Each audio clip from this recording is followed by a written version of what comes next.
This is your investment update for July 2019.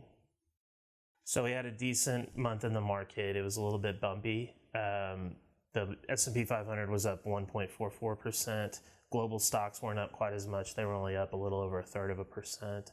And our domestic bond market was up 0.22%, and the global bonds were down 0.28%. So just kind of a decent month for the markets, not quite as strong as they had been.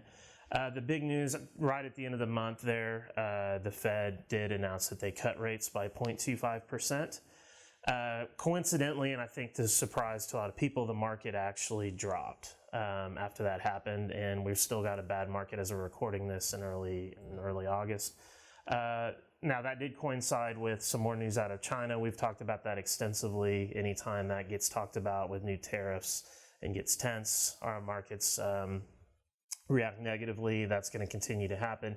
But also, the Fed is very transparent, and they've kind of switched regimes.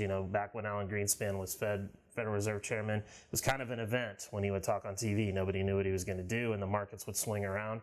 And now the Fed basically tells you what they're going to do, and it's a surprise if they do something different.